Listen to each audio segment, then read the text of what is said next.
So I'm delighted to invite Monika Dolejska here as our keynote. She's an associate professor in microbiology at two universities in the Czech Republic, the Universities of Veterinary Sciences Brno and at Charles University. She specializes in molecular epidemiology of antimicrobial resistance in E. coli and from animals, wildlife, and the environment. Her research focuses mainly on dissemination of these bacteria and plasmid-mediated resistance genes to critically important antimicrobials, such as the cephalosporins, carbapenems, fluoroquinolones, and a comparative sequence analysis of these antibiotic resistant plasmids and high-risk E. coli clones that we've been hearing quite a bit about at this meeting.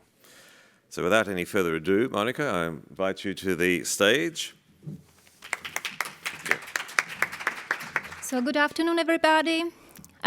First of all, thank you very much. Thank you, organizing committee, for inviting me here. It's a pleasure to participate at this great meeting and open the session of wildlife and other related sources of AMR. Actually, AMR in wildlife, it was my first PhD topic, and since then, in my laboratory, we did a lot of wildlife research.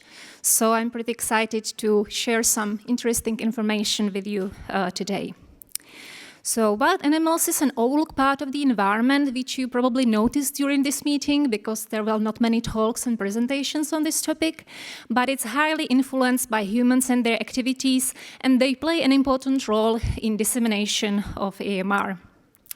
Although wild animals are not directly exposed to antibiotics, they are influenced by their use in both human and veterinary medicine. Most studies focused on wildlife use them as sentinels that indicate the presence of AMR in human-influenced environments. And in past years, wild animals were also recognized as vectors of resistant bacteria and possible secondary sources for humans and animals. The occurrence of AMR in wild animals, it's a complex problem that is influenced by various biological, ecological, and geographical factors. And many of them were actually not understood so far. We learned over the years in wildlife research that certain characteristics of the area where animals live and get food is more important than the overall rates of AMR in the country or the continent. The key factors in the occurrence of AMR in wildlife include livestock and human densities, remoteness of the area, synanthropic behavior of particular wildlife species, their ecology, and most importantly, feeding habits. Wild animals that live in a contaminated environment can easily pick up resistant bacteria, and especially those that we call synanthropic, that live in close contact with humans and their activities, are common carriers of resistant microbes. Most studies try to look at these clinically relevant resistant mechanisms, and they search for MC, ESBL, and carbapenems producing bacteria, and more recently for mobile colistin resistance. We find these resistant bacteria in rodents, in urban rats that live in a sewage system, or other livestock-associated rodents, then in insects and many different kinds of wild birds, but also mammals. From wild birds, most studies were done on waterfalls, birds of prey, and ravens. And actually, gulls are the favorite ones. Most studies was done in gulls, and also my presentation will be biased because most studies that we did was in these birds. And actually, most research was done in Europe because there are several groups working on this topic. So, wild animals can pick up resistant bacteria from raw sewage, from untreated wastewaters, from landfills, agriculture fields, fertilized by manure, contaminated soil and water. Once acquired, it can then spread them back to humans, livestock, and also to the environment. Wild animals can contaminate agriculture fields where crop is grown, sand on beaches, surface water, or it can spread resistant bacteria to pristine environments that have low human impact. To which level this wildlife-mediated transmission actually happens is currently quite difficult to calculate. Nevertheless, we learned that the environment, as well as wildlife, is an important part in these complex transmission pathways of AMR. Livestock is one of the sources of AMR for wildlife. Research on fertilized land that is fertilized by manure, found out that it can contain up to 100 times a higher load of antibiotic resistance genes compared to soil without such input. Resistant bacteria were then found in various farm-associated wildlife species from different groups. For example, research on small mammals showed that if these small mammals live on the farm or its close proximity, they are more likely to carry resistant E. coli. Then research on deer showed that the abundance of AMR and zoonotic pathogens is spatially correlated with their proximity to manured land.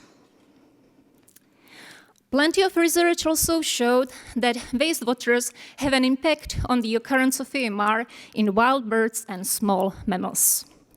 Highly similar genomic profiles of AMR E. coli in gulls as those found in hospitalized patients and wastewater is a proof, or one of the proofs, that this transmission is actually happening. However, in places with a poor water sanitation and wastewater management, the transmission of AMR to the environment is much higher. But not many studies on wildlife from this area have been done so far, so I think that we should be looking more at these regions. Another important source of AMR for wildlife are landfills. Many wildlife species adapted their behavior to anthropogenic environment. They started to feed preferentially on landfills where food is available all year round. They changed their diet, and it has a big impact also on their movement. Some breeding colonies were established directly on landfills by these animals or very close to them. This feeding at landfills happens actually during low food availability, such as winter, or during high food demand when these animals have their offsprings and need to search for a large amount of food. So this feeding at landfills impacts animal movement. These animals reduce their home range, and they can even change their migration behavior. It has been found that some population of ibises, storks, and ravens stop migrate during winter because they have food available all year round at these landfills.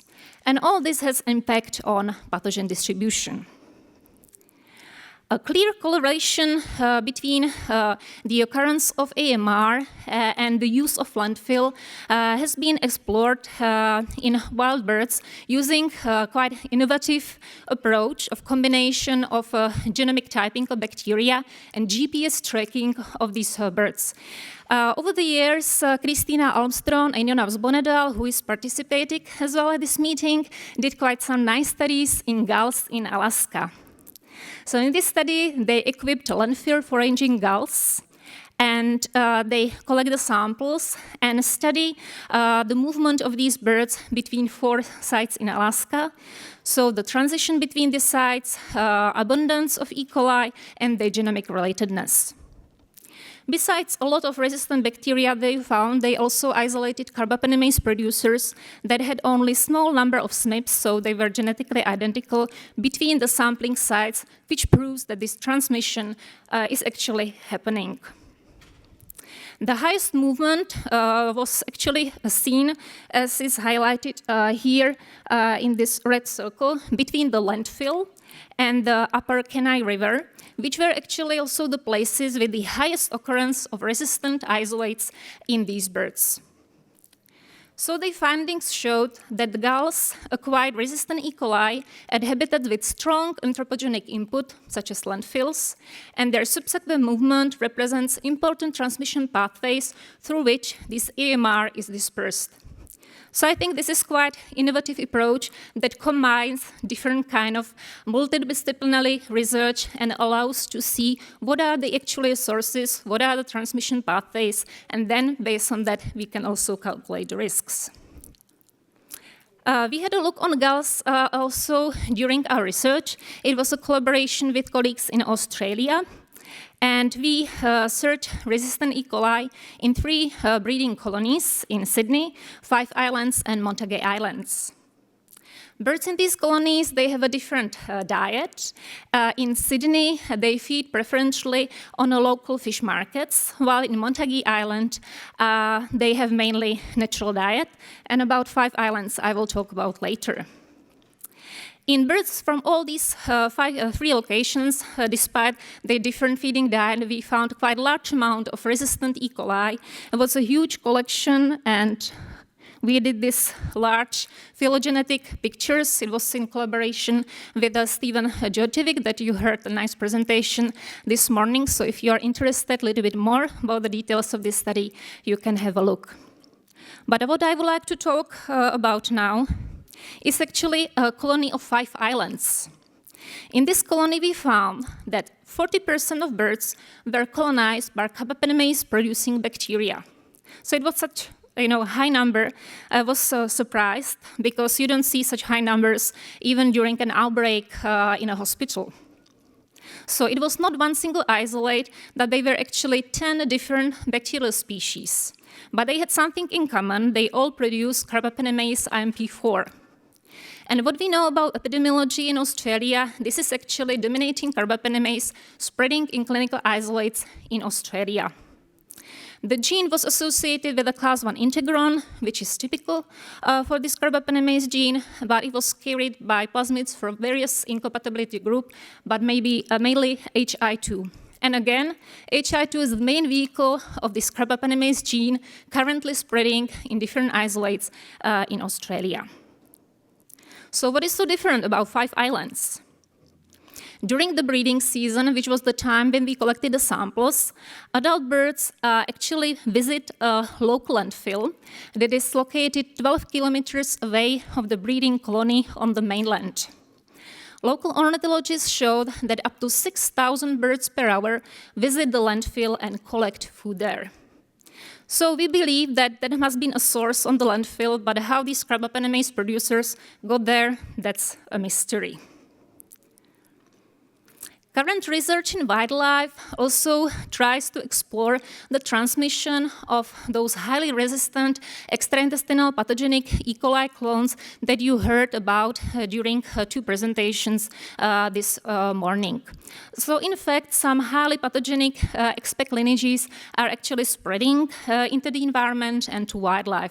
And this is one of the studies that we did, again, on our favorite gulls. These were, again, gulls from Australia, and we did a genomic analysis of E. coli sequence type 457, was a new emerging resistant E. coli clone. And we found some subclades of this lineage with low number of SNPs between gull and human isolates from Australia, which suggests that zoonotic transmission of this clone is happening. This is just one example. In the literature, you can find studies on other clones, such as E. coli, ST131, and 38. So this deep molecular analysis can really help us to study closely this transmission between different sources. Another thing that I would like to talk about, it's actually that AMR, it's a dynamic process, and it can change over time. But most studies that we do in wildlife are based on a single sampling event, so the results represent only a brief situation at the current location. So we decided to have a look on the very same bird population in 2 sampling seasons. We were studying Casparian gulls, which is a new invasive species in my country, and we did a sampling in 2018 and 2019. We selected the resistant isolates, and all of them were subjected to whole genome sequencing. So it's not surprising that the sequence types and genotypes that we found, they were quite diverse, and they differed between the year. But when we simply had a look on the occurrence of AMR, we got some interesting results. Because in 2018, surprisingly high number of gulls, was 86% of gulls, carried the ESBL or MC-producing E. coli in their gut. But in 2019, the number dropped to 38%, but which was still quite high. When we had a look on the genomic structure of these isolates, we saw that in fact, in 2018, the first sampling here, more than half of the isolate belonged to one single sequence type. So there was probably some common source existing in the environment from which these gulls obtained this, the strain, or the strain was just more fit and could be spread in the colony, but it's really difficult to say. But we did not see this clone in sampling in 2019 anymore.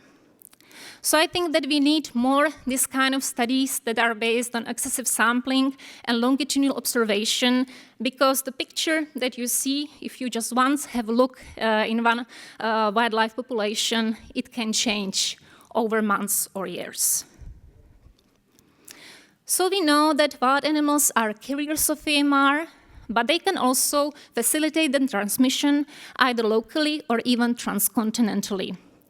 Most long-distance migrants make a series of shorter flights between so-called stopover sites. They can look like this, and in these sites, birds from different parts of the world that are normally separated during the year meet and they can interact. And I think these may be interesting places and hotspots where this transmission of various mechanisms from different parts of the world can actually happen. So again, I think that we maybe do more studies from these sites. The role of wildlife in transcontinental spread of AMR is still not very understood. Some studies show that there are significant differences in the occurrence of AMR between resident and migratory populations, while others, they showed that local acquisition of AMR is actually more important, and maybe this transcontinental spread has less impact. But in order to have a clear answer on this quite complicated question, which I'm not sure if we will ever be able to answer, we first need to know if a wild bird or wild animal can carry resistant bacteria long enough to transfer them on long distances during migration. So we should know about the carriage, how long these resistant bacteria actually stay in the gut of these animals. And there are two studies in which Jonas Bonedal was again involved. There are not much studies like that, and I really like them. The first one was done some time ago, the one that you can see on the left. It was done on mallards.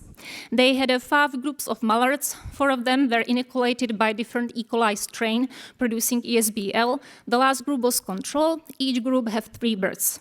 So in total, 15 birds were kept together and sampled for resistant E. coli. And they showed that in some birds, resistant strains can be maintained during the whole experimental period, this 29 days. And what was even more interesting, there was a rapid transmission of these E. coli strains between different birds. So this is what is happening actually in the bird colony when there is a high density of these birds and they interact. The study that you can see on the right was on gulls. And in this time, they inoculated gulls by colistin-resistant E. coli that had a MCR1 gene for its colistin resistance. And they not only sampled the gulls, but they also took samples from the environment. So again, resistant E. coli was maintained by these gulls in this time for 16 days, but in the environment, it was found also even at the end of the experimental period. So these studies showed us that wild animals can maintain resistant bacteria long enough and they have a potential to disseminate them. Then that there is a rapid transmission and rapid sharing of different E. coli clones in wildlife, and this is probably also happening in real life. And more importantly, that these strains may persist in the environment and become a source for further transmission. So we did a similar study. This study is actually a study of my PhD student, Michala Ružičková, who is here today with me at the conference. And 2 days back, she presented a genomic study on E. coli ST131. So in this study, we focused on Kasparian gulls. It was the very same bird colony that we examined in 2018. It was a study regarding the changing dynamics between the season. But this time, we took 5 birds and kept them together in a rescue center for 3 months, and we followed the shedding of resistant isolates. The difference was that we didn't do any kind of inoculation by laboratory strains, but we basically worked what they had in their gut, and they had a lot. We collected samples at the admission, time 0, and then every 2 weeks, and selected them for cephalosporin-resistant E. coli. From each time point and each bird, we took 5 colonies if they were going on these plates. And this is what we found. Each sign in the table, each triangle or a circle, represent one resistant E. coli colony.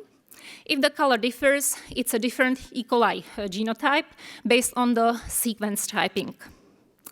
At time 0, 3 birds were colonized by resistant isolates, and all of them carried a strain that is highlighted by a blue triangle. It was a sequence type 11893, the blue one, just to be short. And it is actually the very same genotype that we observed as a dominant genotype in the bird colony. But at week 2, all birds were actually colonized, and another orange clone, ST11138, producing CTX7 beta-lactamase, started to spread. By week 4, the blue dominating one disappeared, and the carriage, the shedding, was actually highest, and some birds even had 4 different genotypes, and we searched only for 5 colonies, so the diversity could have been even much higher.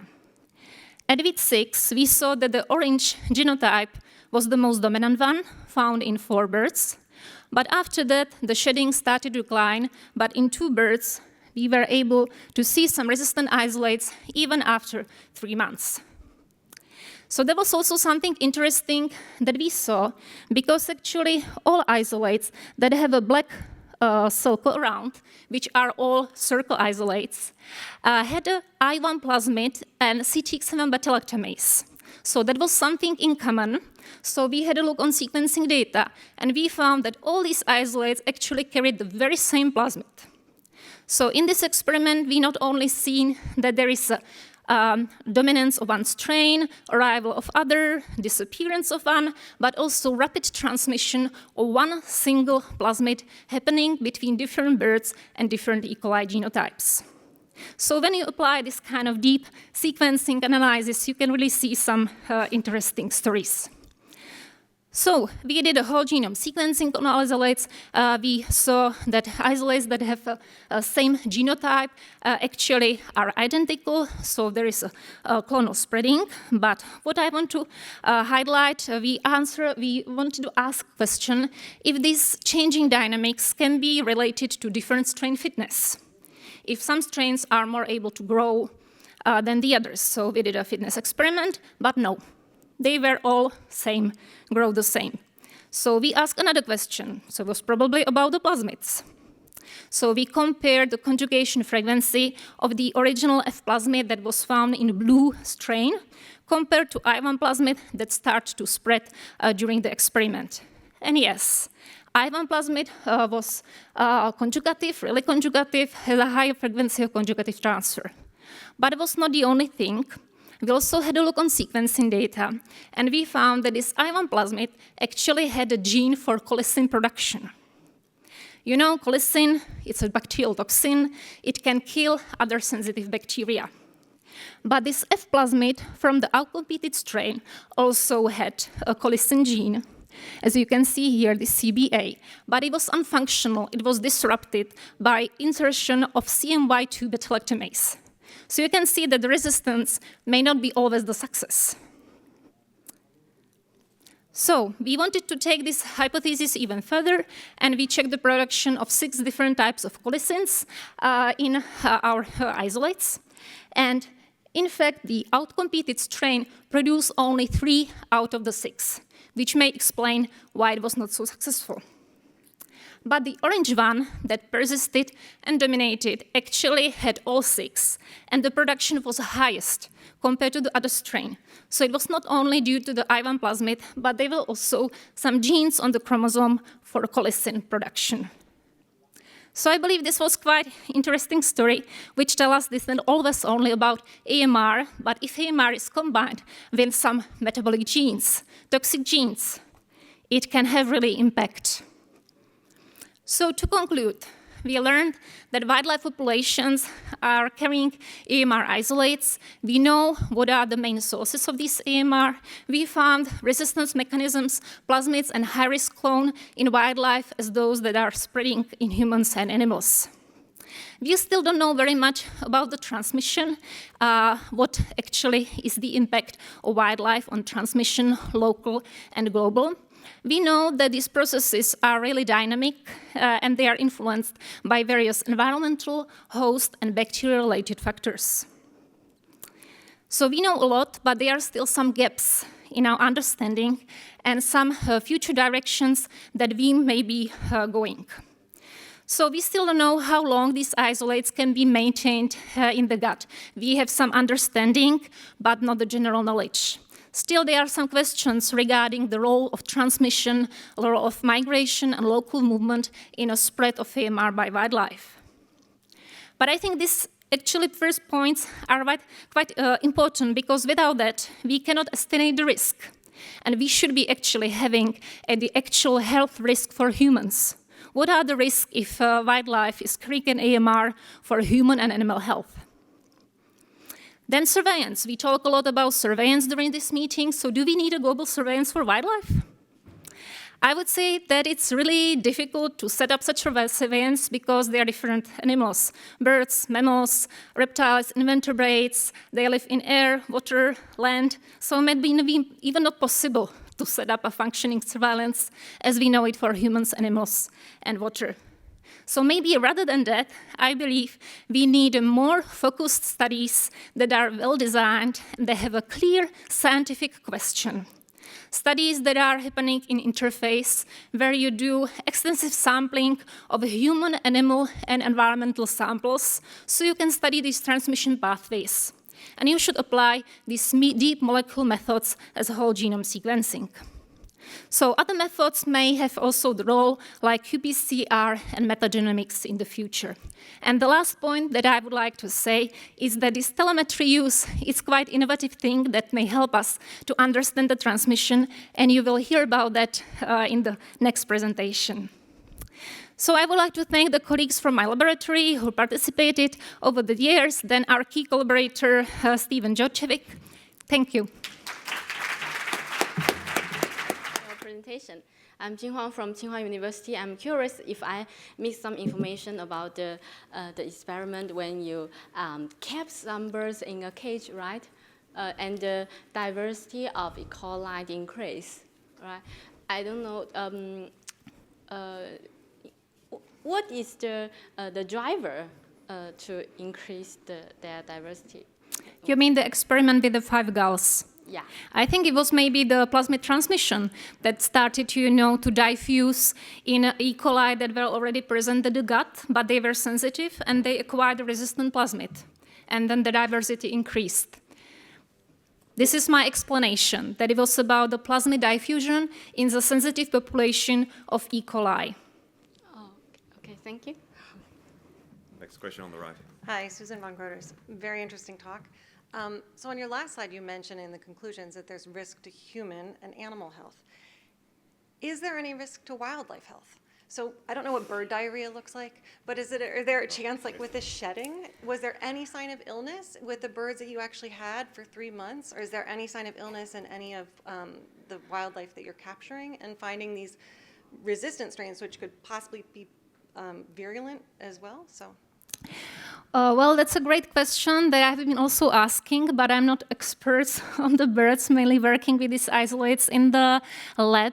But the animals that we were working with, we didn't see any kind of problems, and they are just carrying these resistant isolates. But I know that there were some hypotheses, or maybe even some research, that decline of some bird populations could be associated with the increase of salmonella. But I don't think it's about AMR, it's just about the pathogens. But I don't have a clear answer on that, and definitely it's a way we may be looking at also in the future research. Thank you for your presentation. And I'm Zi Huiyu from the Tsinghua University, China. And my question is like, I wonder whether the AMR and wildlife will have impact on the normal life of the wild animals. After all, the wild animals will not to take the antibiotic to cure their disease. Yeah. Well, there are probably not many wild animals that are cured for disease. Well, some of them can be in a rescue center for disease and being cured. And if you are infected by a resistant strain, yes, that can be the problem. But I don't think this is the main issue of AMR being present in the wildlife.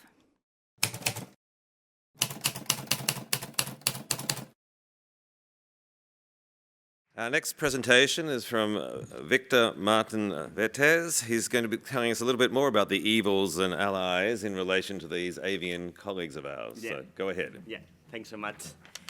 I would like to present you this work that we carried out in collaboration with the Public Agency of Barcelona. I will be talking also about gulls and the role of spreaders and sentinels of antibiotic resistant bacteria in agricultural environments. Well, at this point, you all know of the importance of the use of antimicrobials in non-human use.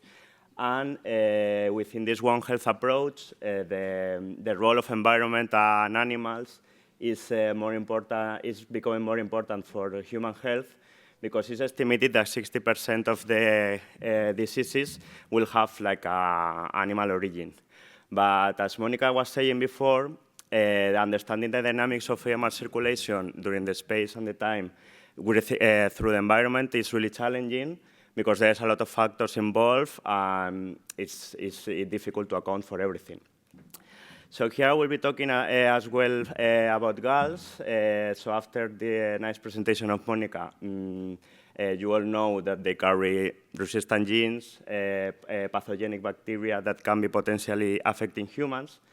And this is because of the sources of feeding. Gulls are common users of, for example, open landfills where they feed on waste. But in agricultural environments, they also make use of, for example, the ponds that are associated to pig farms and the irrigation ponds that are associated to intensive agriculture. So, but in the literature, normally, this wildlife has been seen as evils in the sense that in the kind of wording that we use in the literature, no? So we use words as pollution, transmission, spread. But recently, there has been more talking about sentinels in the way of they can be also allies to identify pathogen dynamics, identify sources of this AMR origin, and with this we can anticipate risk on where to put the focus. So here I will suggest a multidisciplinary approach in which I will be applying spatial ecology derived from GPS technology to create spatial networks combined with epidemiological studies in order to have an applied management within agricultural environments. So the objectives first will be identify the main pathogenic bacteria and resistances in yellow-leg gulls, analyze the risk of potential dispersion in sensitive installation and habitats, and determine the role of gulls as sentinels through network analysis, identifying the sources of this potential AMR. So we did capture and tagging for 3 consecutive years in a colony that is a bit special because gulls are normally associated to coastal environments or to urban cities. But here, this colony is immersed within a highly intensive environment with a high density of pig farms and intensive agriculture, irrigated. So we were tagging 26 individuals for 3 years. We were extracting blood for body condition, and we were also extracting cloacal swabs and fecal swabs for AMR cultivation and isolate. So the Public Agency of Barcelona, they have a list of like priority pathogens that they can be potentially affecting humans. And from this list, they found that 7 of these 26 individuals, it was infected by Ecoli. So this means 27% of prevalence. And one of these infected E. coli individual also was co-infected by Listeria monocytogenes and Salmonella infantis. As far as I know, Listeria is not endemic to wildlife, so this means that the source of this infection is because it was in contact with an anthropogenic origin. So, this E. coli was placed for testing resistance and susceptibility. So here you see 100% for the cephalosporin and ampicillin, ciprofloxacin 83%. For example, azithromycin and ertapenem, it was 16%, and the rest susceptible. So just to say that these strains were compatible with ESBL-producing E. coli, and they are considered multi-drug resistant because they are resistant to 3 or more microbials at the same time, and they are considered by the WHO like a highest priority. But I will talk more about spatial ecology because I feel more comfortable about it. So we were modeling the risk of dispersal of these 7 individuals in the environment. So what we did, it was, as Monika was saying, estimating the coverage of the gulls is difficult because there are not many mass studies, and as you have seen before, it's much more complicated than we thought. So we took this 16-day setting time, and we model fecal deposition in the environment through different retention times, and apply that risk map in which you see that the green is the lower risk and the red the higher risk, and overlap with the installations that we thought that they were sensitive for receiving AMR. So which are livestock farms, irrigation ponds, that in this case they can be even source and sink at the same time, and industrial areas that are related with food production. We also thought that, okay, in this exact moment, 7 individuals were infected, but they are using the same environment, they are using the same sources, so they can become infected at some point. So also we estimated like the total potential area that these gulls in the population they can be covering in the environment. We were estimated the potential dissemination distances from the colony. And on average, it was around 1 kilometer distance and a maximum of 23 kilometers. This also have to say that these gulls are breeding, so they are really linked to their colony because they have to come every day for nesting. But as Monika was saying before, we don't know what is going on within the migratory and wintering patterns, so this distance can increase a lot. I would like to stop here a bit more because we did kind of like a spatial network analysis. Here you see this nice flower that actually is made because you see here, this is the colony in the center. So the gulls, they were like foraging every day and coming back to the colony for egg incubation. But we were using these GPS movements to make the links of this network and using the nodes that are the potential AMR sources that we use irrigation ponds, rabbit dams, and livestock farms. So what you see here is like the red, the arrow, the most number of flights of gulls, so the most weight you have in the network. This network is directed, so we know the origin and we know the ending. This is important in AMR transmission because it's not the same coming from the lake and reaching a landfill than reaching a landfill and coming to a lake or going to a different place. So we can know also from network analysis which are the most central nodes in the network. So of course the lake is the most important, the most central one. But also we have some landfills, some irrigation ponds that are highly connected, so they maintain the network the way it is. We also can know if the network is heterogeneous or homogeneous. In this case, it's heterogeneous because we have some nodes that are maintaining the connectivity, but this creates also modules where the AMR dissemination it can be more likely. And for ending, we also can know the speed of the transmission by studying the diameter of the network. In this case, this network is really fast because going from one place to another, it takes really few nodes for going from one place to another. But the good thing is, like, for going from here to here, you have to pass by through the lake. So the lake, it will be doing kind of an environmental buffer for AMR transmission.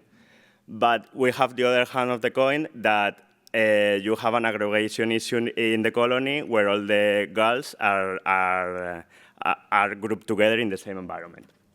Also, what I did is like pointing out the ones that they were infected, we know that are positive, where do they visit during these 16 days?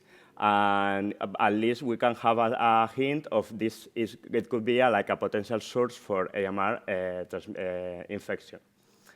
So when we summarize by habitats, we see that actually there is a really high connectivity between dams and the lake, and less connectivity from irrigation ponds and livestock farms. This is also because of the functionality of the nodes. The dams are mostly foraging places, and the irrigation and livestock farms, they can be used as foraging, but gulls, they normally use these ponds like for cleaning the feathers and for other behaviors that may not account for ingestion. So, well, here, I hope we understand better the role of AMR accumulation in the environment. The public agency suggests detailed surveillance protocols for agricultural environment that are less developed than, for example, in urban places. And they ask for like specific interventions in specific installations as well. And establish regulatory thresholds in monitoring ground, surface water, wastewater, and agricultural soils. So in conclusion, the use of GPS data, network analysis, and pathogen determination is an important tool for managing agricultural ecosystems, improving animal health and human health within this OneHealth approach. So thanks a lot. Maybe I'll ask one, Victor. Yeah, okay. Given that you're looking at the social networks of birds, I guess it's a new version of Twitter, but following the actual bird-to-bird communication as opposed to habitat communication of these resistant genes, can you sort of resolve that in some of the work that you're doing, that you know how long they're staying at certain locations based on their tracking devices? Yeah, you can know. Yeah, how I build the network is like, okay, filtering by the speed and the time spent in the different habitats. I decided that this was like a starting point of a trajectory for going from one place to another. So it was to avoid like passing by over the habitats, so actually using actively the different habitats. Yeah.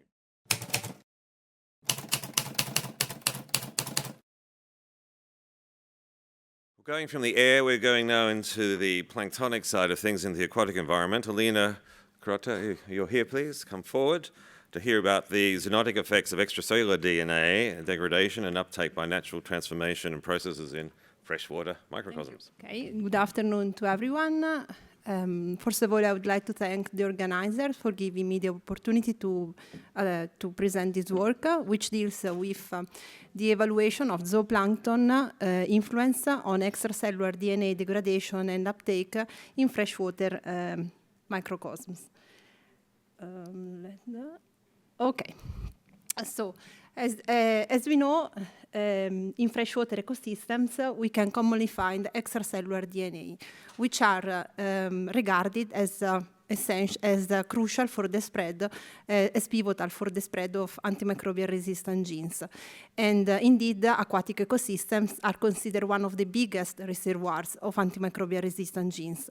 And from these habitats, antibiotic resistant genes can be spread, reaching other compartments, other niches, other hosts, such as, for example, the plant, through the reuse of treated wastewater released in freshwater ecosystem.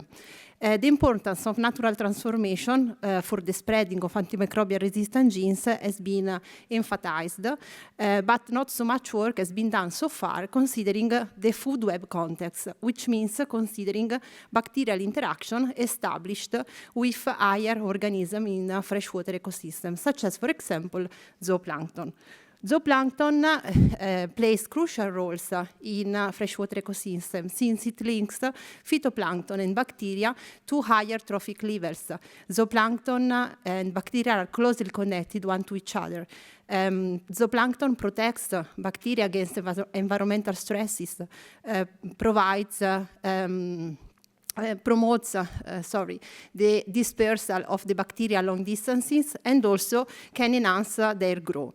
And considering that some zooplankton species continuously and unselectively filter the water, we hypothesize that there is an accumulation of extracellular DNA and that zooplankton can have an effect on extracellular DNA fate and also can influence the acquisition of this DNA by natural transformation from the bacteria that are present in the ecosystem. So considering that in the extracellular DNA there are antibiotic resistant genes, this could be important for the spread of antimicrobial resistance. So in this work, we evaluate the effect of the presence of zooplankton on extracellular DNA fate and uptake by natural transformation. And we selected as a model the crustacean Daphnia obtusa, and we first evaluate its impact on extracellular DNA, considering quantity, but also quality. We repeated then the experiments with different zooplankton species to validate our results, and then we investigate we identify proteins released by zooplankton, since we hypothesized that they could mediate DNA degradation and they could modify the topology of the DNA. And then we verify the acquisition of the extracellular DNA by natural transformation using a model bacterium. So the first part of the work was dedicated to investigate the effect of zooplankton on extracellular DNA. And to do so, we set up microcosms in artificial lake water, and we exposed linear and circular DNA to an increasing number of alive Daphnia individuals. And we measure the concentration of DNA by quantitative PCR. And as you can see in the graph, for the circular DNA, the more Daphnids were added, the less plasmid persisted. And the same results were obtained also for the linear DNA. Conversely, when we added the addition of the water, in which we had previously incubated an increasing amount of Daphnia individuals, so the water surrounding Daphnia, so the water in which we let Daphnia and its microbiome to release compounds, among which enzyme, did not show DNA degradation. So this is true for the circular, but also for the linear DNA. And then we check the quality of the DNA, look into the quality, the topology of the plasmid, and as you can see, when we added the yellow samples, when we added 2 or 6 Daphnia to the plasmid, there was the degradation of the plasmid, as I told you before. While when we added the water in which we had previously incubated 2 or 6 Daphnia, there was a change of DNA topology, which means that passing from the supercoiled, that plasmid that was mainly present in the supercoiled isoform, converted to the nicked isoform and then to the linear isoform, according to the gradient, so the number of Daphnia individuals that we added into the water. We repeated also the experiments with another plasmid, and we got the same results. We performed also the experiments with other zooplankton species. We selected a copepod and a rotifer, and as you can see, when we added the animals, the DNA was degraded, and also when we added water surrounding rotifer. But when we added the water surrounding copepods, we found a change of DNA modification. We had the modification of the DNA topology. So this is not a behavior that is typical of Daphnia, but is also present in, could occur also in other zooplankton species. So since we had hypothesized that there was a release of proteins, we isolated proteins from Daphnia, and we identified them through a proteomic approach. We got 48 proteins from Daphnia, and we found that some of them were related to enzymes acting on DNA or modifying DNA, such as, for example, topoisomeresis or helicase. And we found also some proteins. We identified 173 proteins that were released by bacteria, and these proteins were identified as DNA topoisomerases or endonucleases. So this means that also bacteria, this suggests us that also bacteria can release proteins, enzymes that could contribute to the DNA degradation and DNA modification. Last part of the work was dedicated to investigate the modification, the impact of zooplankton on extracellular DNA acquisition by natural transformation. And we used as a model Acinetobacter bailey BD413, which is a well-known bacterium able to acquire exogenous DNA. We use one of the plasmid I showed you before, carrying a GFP cassette and a kanamycin resistance, and we exposed the bacterium, the plasmid, to the bacterium in the presence or in the absence of the Daphnia, of the zooplankton, and we counted the transformation frequency as the number of kanamycin-resistant colonies on the total number of the colonies. And we found that in presence of Daphnia, there was a reduction of frequency, of transformation frequency of the Acinetobacter to nearly zero. While when we added the enzymes released by Daphnia, so the water surrounding Daphnia, we found an increase of transformation frequency comparing to the treatment in which we had just the plasmid and the bacterium. So to understand why there is this increase, we performed some experiments with different isoforms of DNA. So we prepared the linear and the nicked isoform of DNA, and we performed some transformation experiments, but the values we found were not statistically different. This means that to explain why there were values, higher values for the water surrounding Daphnia, this means that there probably are some other factors probably occurred in the water surrounding Daphnia that allow the increase of natural transformation of Acinetobacter. So in conclusion, we can say that Daphnia and its microbiome have a role on extracellular DNA degradation and modification of the topology. This behavior is dependent to the number of the animals that we consider. We found low transformation frequency in the presence of Daphnia individuals because there was a plasmid degradation, while we found higher transformation frequency in the presence of molecules released by Daphnia and its microbiome. We don't know we have to investigate better which are the reasons for this higher transformation frequency. We can say that considering antimicrobial resistant spread, we can say that zooplankton and its microbiome could have an effect. Daphnia could have a positive effect since there is a decrease of transformation and because there is a plasmid degradation. But if we consider this higher transformation frequency, this could be a negative effect. So we have to better investigate this aspect, also considering probably fluctuation of zooplankton numbers, considering the season. So finally, I want to thank the people that work to this project, in particular Francesco Riva. I hope that you had the chance to visit his poster on the last session. It was about Acinetobacter bailey transformation in presence of sublethal concentration of antibiotics. I want to thank also the other collaborators from the University of Milan and from the National Research Council in Verbania on the Lake Maggiore, and in particular Esther Eckert, the funding agency with the national project PRIN IDEARG, and you for your attention. While we're waiting for a question, I'll ask a question. So in the environment, extracellular DNA is not necessarily just purely free-floating. It could be associated with other particulate matter found in the environment. Have you looked at the, I guess, the confounding influence that might have on the degradation of that extracellular DNA if it is associated with a bit of clay or colloidal material? Thank you for the question.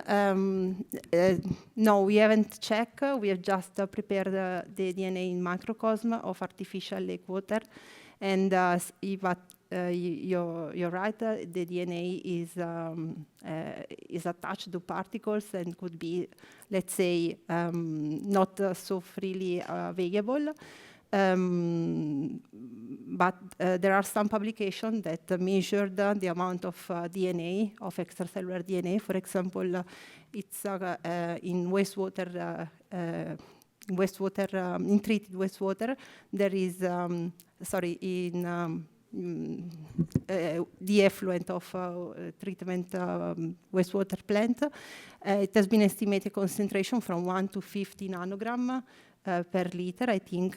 And for this reason, we used 1 or 2 nanogram DNA in our experiment, so a very low concentration of DNA, and we had very high efficiency of natural transformation frequency. So if you do the same experiment, but not in a synthetic river water, but in a natural river water, are you expecting there is a difference in your results because you have mixed community and you have other interaction to take in consideration?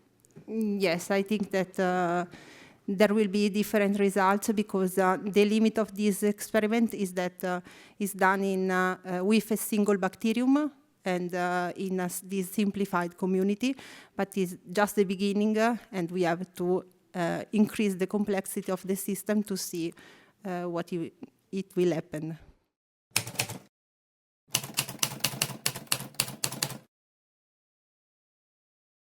Well, moving from the zooplankton, we're going slightly up stage on the vertebrate scale to cattle impacts downstream of wastewater treatment works with our next presentation from Maria, so the impacts of wastewater effluent. So thank you. Thank you for the introduction. So as mentioned, I'm going to talk a bit about how effluents from wastewater affect cattle that is grazing downstream and have contact with fresh water that has received these effluents. And before I start, I would like to say that this study is part of a bigger project that is called Pairwise. And I feel like I don't need to highlight the role of wastewater treatment plants on AMR, but we are still lacking a lot of knowledge on how wildlife and livestock further spread this issue. So the specific objectives of this study, were to establish if cattle grazing downstream wastewater treatment plants are at a higher risk of carrying resistant bacteria and resistance genes compared to cattle that has no contact with water. Then we also wanted to study seasonal differences. We've seen that these can have an impact on AMR in water, but we don't know anything about animals. And lastly, we wanted to compare between two countries, in this case Spain and Sweden, that have really different profiles on the use of antibiotics. So Spain has a significant more use and sale of antibiotics compared to Sweden. And how do we do this? Like any project, we started with sampling, and for this we sampled wastewater treatment plants, and this included influent, effluent, samples upstream and downstream, and we also had a sample that we used as a reference that was 5 kilometers upstream. We also sampled the specific points of water where the cattle had contact with it, downstream, and then several herds in each country, and a control herd that had no contact whatsoever with water. We did 2 or 4 sampling periods in each country, mainly depending because of seasonality. With all these samples that we collected, we cultured them on selective plates for enterobacteria, and with the non-selective plates, I mean non-resistant, but also for ESBL and carbapenems producing specifically. Because these does give us an idea on the kind of hosts that have ESBL and carbapenems, but don't give us a good quantification. We also did qPCR on 48 resistance genes, and we did this with resistimab.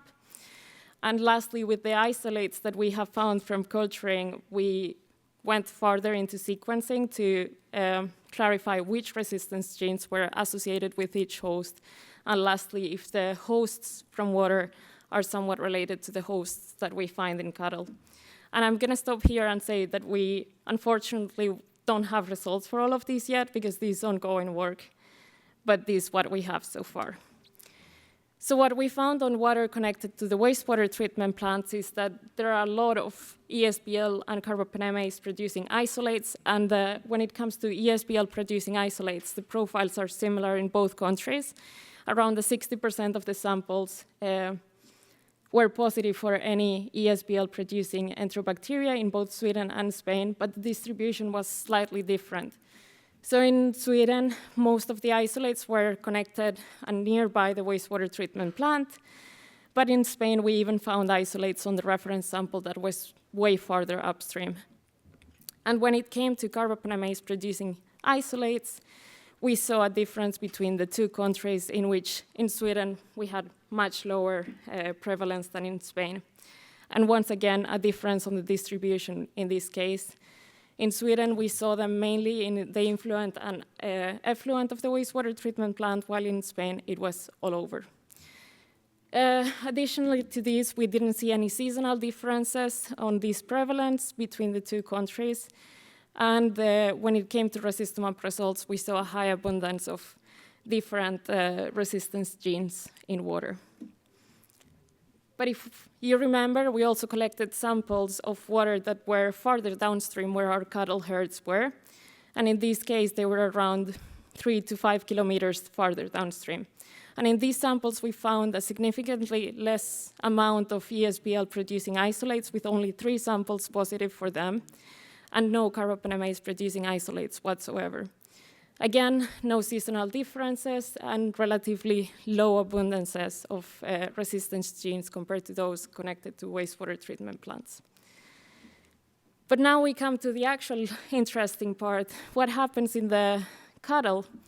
So we had around 300 samples in each country, and from all these samples, we could only isolate 2 ESBL isolates that were both Ecoli in Sweden and 9 ESBL isolates in Spain, representing a really low percentage. And again, we didn't see any difference between herds. That means there were no differences between the herds connected to water and the control herds that had no connection to the water downstream. And we didn't see any seasonal differences either. And when we compared this to the surveillance program in Sweden, we saw that our isolates were much less than those detected in the surveillance program, which was a bit surprising, but at the same time, we collected samples mainly from the central and east region of Sweden, while the surveillance data is collected all over the country. But maybe we're looking a bit too deep into ESBL and carbapenems producing bacteria, and we're missing other resistances.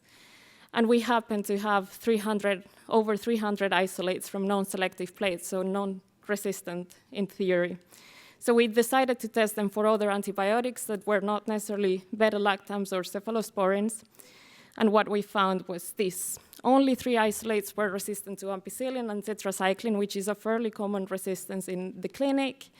And then we had 1 more isolate resistant to those antibiotics plus trimethoprim. So quite boring, but still a result.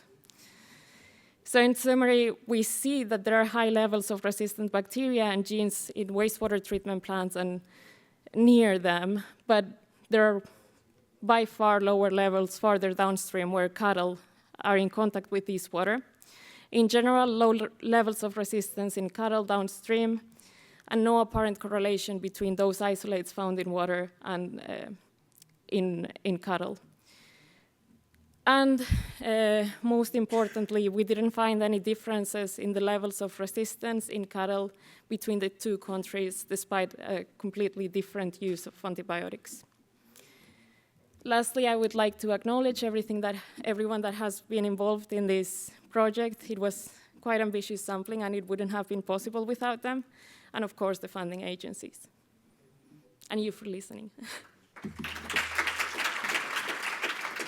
Thank you. Testing, yes.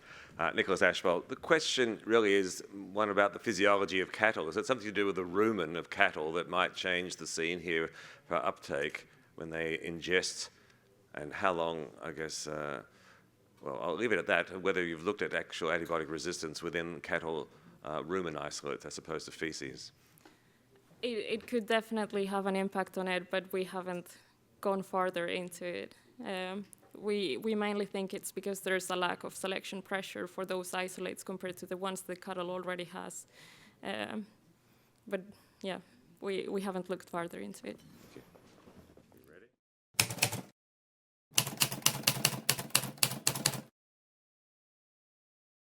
For our next presenter, Svetlana Devi-Grossman, she'll be talking about the host of RNGs and its connection to Croatian wastewater. So, please. Hello, everybody. So, I'm Svetlana Dekić-Rozman. I'm a postdoc at the University of Helsinki, Department of Microbiology.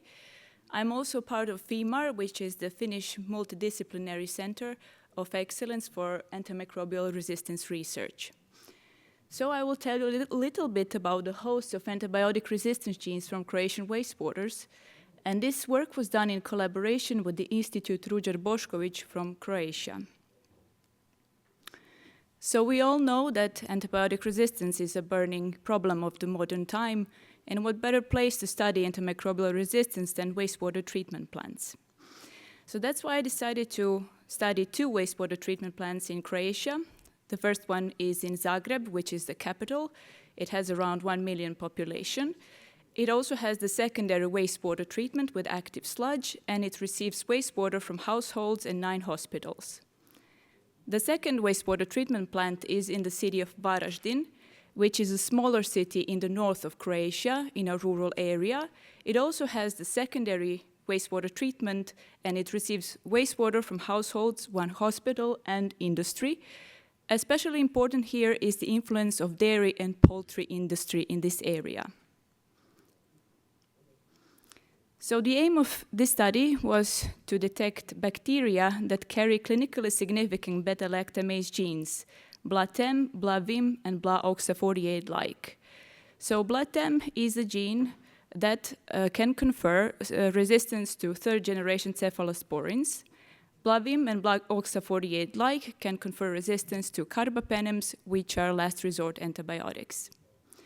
The other aim was also to study bacterial community and obtain relative abundances. So what I did basically was to collect 3 samples of influent and 3 samples of effluent on 3 consecutive days and consider them to be biological replicates. So to detect the hosts of ARGs, I used EPIC PCR. So EPIC PCR stands for Emulsion Paired Isolation and Concatenation PCR. So for those of you who are not so familiar with it, it is basically a method where you take cells from your sample, encapsulate them in polyacrylamide beads, and then perform a series of PCRs to fuse a part of the 16S RNA gene and the targeted gene, and then later on amplify it. I also extracted DNA from the sample, and to detect bacterial community, I performed 16S amplicon sequencing. So all of the amplicons on PCR products were sequenced using Illumina MySeq platform.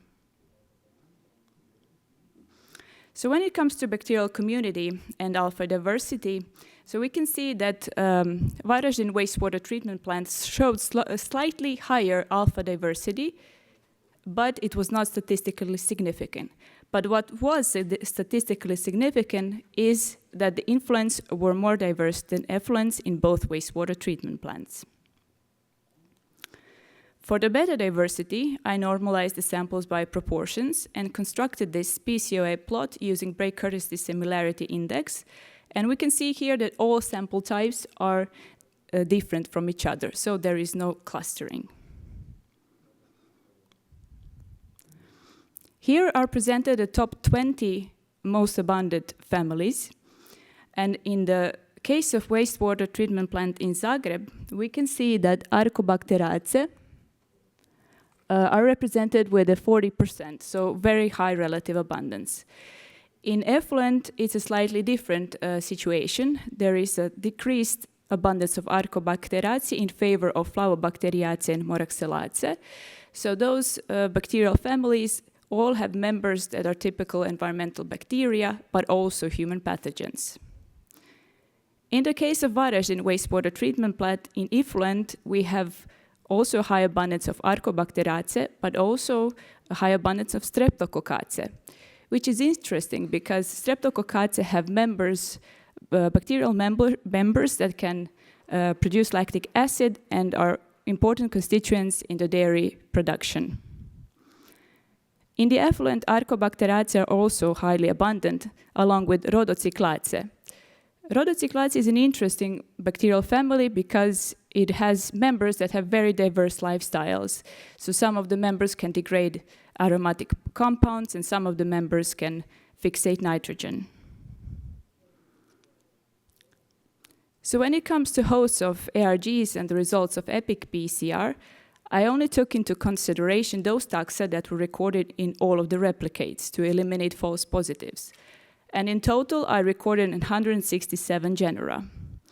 So we can see on this graph that in the case of Zagreb wastewater treatment plant, the most abundant gene, or I would say the gene with the broadest host range, was BLAVIM. Let me see, it's here. So it had around over 100 hosts detected. And in the case of Vareš in wastewater treatment plant, BLA-OXA48-like was the one with the highest host range. The other thing that we can see from this graph in the case of BLAVIM is that the number of ARG hosts reduces with the wastewater treatment. So we can see that there is in the effluent over 100 and in the effluent like close to 40 hosts. Here we can see genera detected with 16S Amplicon sequencing and the relative abundances. And also those genera that were detected with EPIC PCR have a full circle, and those that are not detected with EPIC PCR have an empty circle. So definitely one genera that stands out is Arcobacter. So it was recorded in all of the samples, and it carried all of the investigated genes. The other thing that was interesting is that we recorded 14 of clinically significant genera with EPIC PCR. So we have Acinetobacter here, Aeromonas, Arcobacter, Escherichia, Shigella. So those are all interesting. But the most important thing to take from this slide is that BLA-OXA48-like was recorded in all of those clinically significant genera. So to conclude, wastewater is significantly different between wastewater treatment plants, and BLAVIM and BLA-OXA48-like had a broader host range than did BLA-TEM. So definitely the most important gene here, the most important genus here is Arcobacter, because it was highly abundant and recorded in all sample types carrying all genes. The number of ARG hosts is reduced by wastewater treatment, which is also very important. And I can say here that EPIC PCR provides a good overview of the taxa that carry genes of interest and gives a good basis for further research. So we can now know where to point our direction, for example, to cultivate some genera that are interesting for us. And also, if someone is really inspired by the results of this paper, the manuscript that has these results has been recently accepted, so you will be able to read more in the coming weeks. So definitely I would like to thank my collaborators, especially Croatian collaborators, Anna and Nikolina, for starting this idea. Then my Finnish collaborators, Antti for bioinformatic analysis, Johanna for advice with statistics, and my supervisor, Marko Virta, for supporting all of this. And now I leave you with a happy memory from EDAR6. And also thank you for your attention.